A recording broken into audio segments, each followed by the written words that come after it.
के बीच में जंग होती है। ये जंग आडम अकेला नहीं जीत पाएगा, इसलिए वो विक्टर और एज ऑफ गोल्ड महाराज को संदेश भिजवाता है। जंग में क्रिमिनल्स और चाचा लड़ रहे होते हैं और मौके का फायदा उठा के सीधा आडम के महल तक पहुंच जाता है और उसे चारों तरफ से घेर लेता है। अब आगे ओए। आडम, बचने का कोई रास्ता नहीं है। मैंने तुम्हें चारों ओर से घेर लिया है। बाहर आके मेरे पाँव पकड़ ले, शायद मैं तुझे जिंदा छोड़ दूं।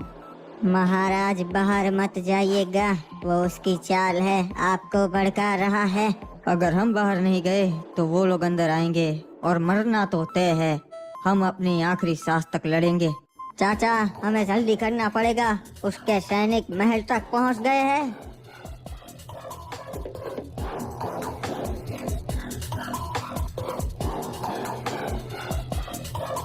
चलो रे, सारे हथियार लेके तैयार हो जाओ, तब तक मैं इनका ध्यान भटकाता है।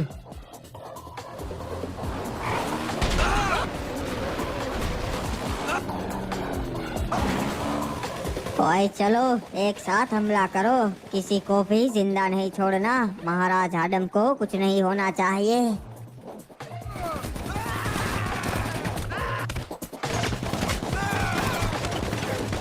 ये क्या? पीछे से विक्टर की सेना आ गई है, हमें निकलना होगा। मुझे तो लगा था हम आडम तक पहुंच जाएंगे और उसकी मदद कोई नहीं करेगा। इनका राजा तो इन्हें अकेला छोड़कर भाग गया, अब ये लोग क्या कर लेंगे? महाराज विक्टर, हमें तो लगा था कि आज हमारा मरना तय है, पर आपने सही समय पे आके हमें बचा लिया। अपन ने कहा था अपन मदद करेंगा, इसलिए मुझे तो यहाँ पे आना ही था। आपका ये एहसान मैं कभी नहीं भूलूंगा महाराज विक्टर। मेरी सेना, मुझे तो आज उम्मीद भी नहीं थी कि हम जिंदा भी बच पाएंगे, पर आज हम ये जंग बहुत बहादुरी से लड़े और जीत गए और दुश्मन को फिर से भगा दिया। हाँ, पर अकेले हम ये कभी नहीं कर पाते। महाराज विक्टर और क्रिमिनल्स की सेना हमारे साथ लड़ी, इसलिए ये मुमकिन हो पाया। अपन ने जबान दी थी कि अपन महाराज आडम के काम आएगा और अपन आया।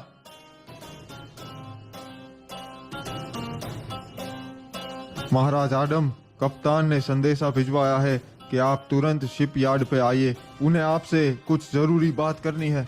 लगता है कैप्टन किसी मुसीबत में है। ठीक है, मैं जरूर आऊंगा।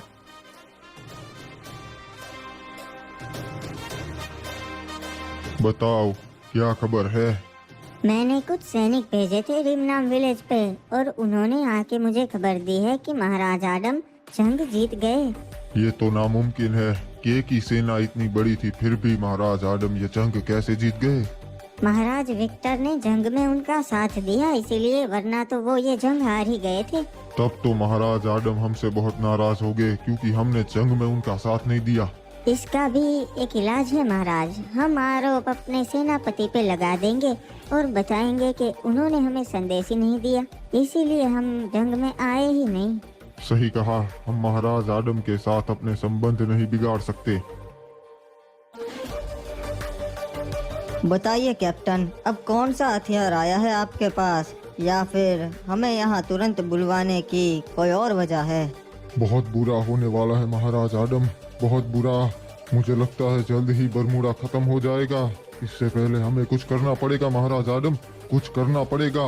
अरे कप्तान, शांत हो जाइए, आप बहुत घबराए हुए लग रहे हैं। क्या हुआ? किसी राज्य ने आपको धमकी दी है क्या? हम आपके साथ लड़ेंगे।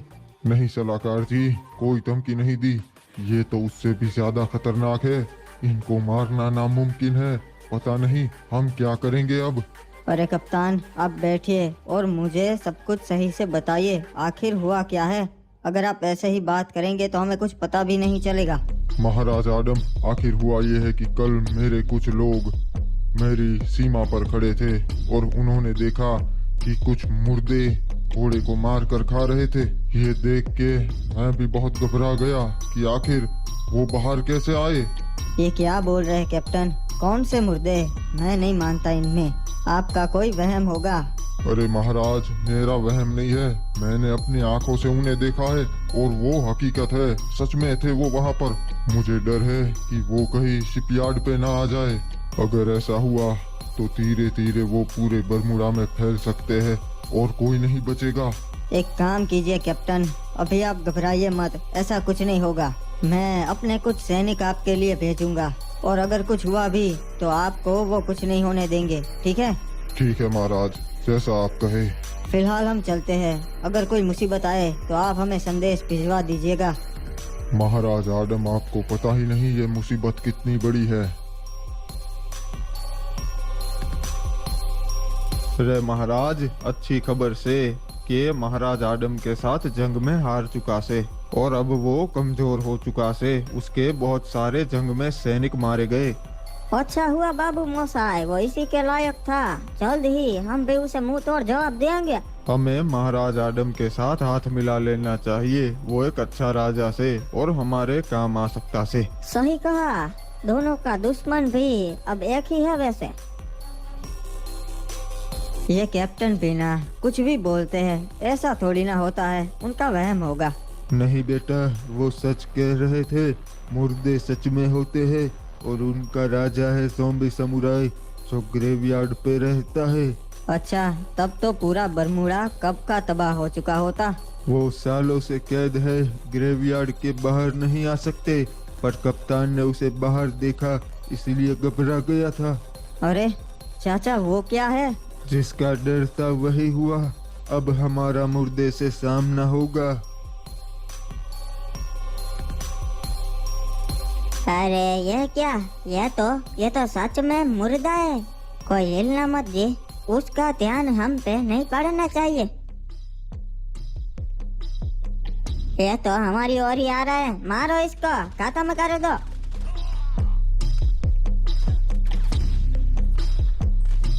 इस पे तो गोलियों का असर ही नहीं हो रहा जी।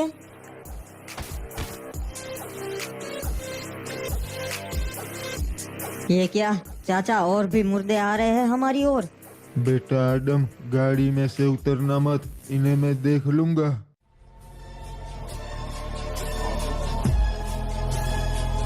सब मारे जाएंगे, कोई भी जिंदा नहीं बचेगा।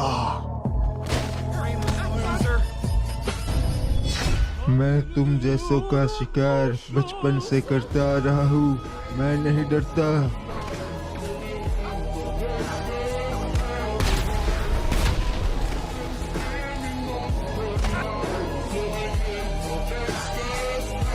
लौट जा फिर से अपने ग्रेवयार्ड पे, बाहर मत निकलना। चाचा, ये क्या, आपने अकेले ने इन सब को खत्म कर दिया और आपने अपना रूप बदला, ये सब क्या हो रहा है? बेटा आडम, मुझे पता है तेरे मन में बहुत सारे प्रश्न हैं। मैं सब कुछ बताता हूँ, पर पहले यहाँ से निकलना होगा।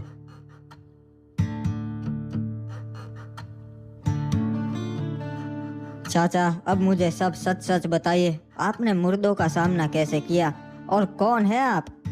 बेटा, मैं 800 सालों से जिंदा हूँ। मैं कोई आम इंसान नहीं हूँ, इसीलिए मैं इनका सामना कर लेता हूँ। चाचा, मुझे पहले से शक था, क्योंकि आप जंग में लड़ाई भी ऐसे करते थे जैसे कोई सैनिक नहीं करता। आप मुझे पूरी बात बताइए। बेटा, ये बात 800 साल पुरानी है, जब बरमूडा में चुड़ैल और राक्षस भी रहा करते थे। हम सेंटोसा राज्य में रहा करते थे, जहाँ पर अभी कोई इंसान नहीं बचा, पूरा बंजर पड़ा है। हम राज्य के 5 शिकारी थे। राक्षसों और चुड़ैलों को पकड़ना और मारना हमारी जिम्मेदारी थी। हमने बरमूडा के सारे राक्षसों और चुड़ैलों को तो मार दिया, पर अभी भी एक खतरा था। जब तक हम उनकी रानी को पकड़ या मार नहीं देते, तब तक हमारी प्रजा के ऊपर खतरा मंडरा रहा था। उस रानी को पकड़ना बहुत मुश्किल था, क्योंकि वो अपना भेष बदल लेती थी। पर एक दिन हमने पता लगा लिया कि वो कहाँ पर रहती है। बरमूडा के पास एक द्वीप है जहाँ पर सिर्फ जंगल है, वो वहाँ पर थी। इसलिए हम 5 निकल गए उसका शिकार करने के लिए। हमने अपना जहाज समुद्र किनारे छोड़ दिया और हम 5 हथियार लेके निकल गए उसे ढूंढने के लिए।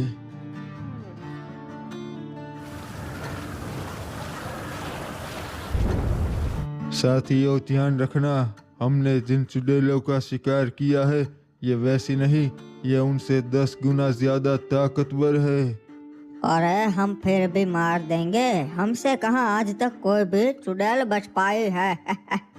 ये मजाक का समय नहीं है साथियों, वो उतनी ताकतवर है कि शायद आज हम में से कोई जिंदा भी ना बचे। ऊपर से ये जंगल भी उतना ही खतरनाक है, समझ गए सब लोग? फिर से कुछ भटके हुए लोग यहाँ पे आ गए। इन्हें नहीं पता हम शिकारी है, इन जैसों का ही शिकार करते हैं। मार डालो सबको।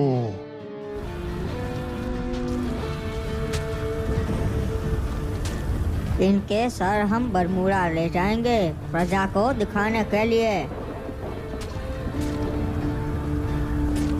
ये लो साथियों, इनके पैरों का निशान का पीछा करो, इन्हें उस रानी ने ही भेजा होगा। ये देखो साथियों, हम पहुंच गए, वो यहीं पे छुपी हुई है। फिर क्या हुआ चाचा, आपने उसे मारा या नहीं? हम वहां पर पहुंच तो गए, पर रानी के साथ उसका एक सेवक भी था जो हमारी ही तरह बहुत अच्छा योद्धा था। उस चुड़ैल तक पहुंचने के लिए हमें उसके सेवक को मारना पड़ता।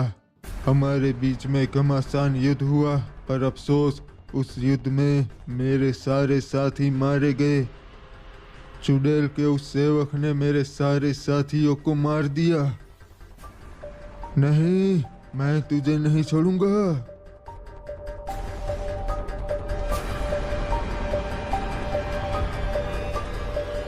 तुम थोड़े अलग लगते हो शिकारी, तेरे सारे साथी तो मारे गए। आज तू भी नहीं बचेगी।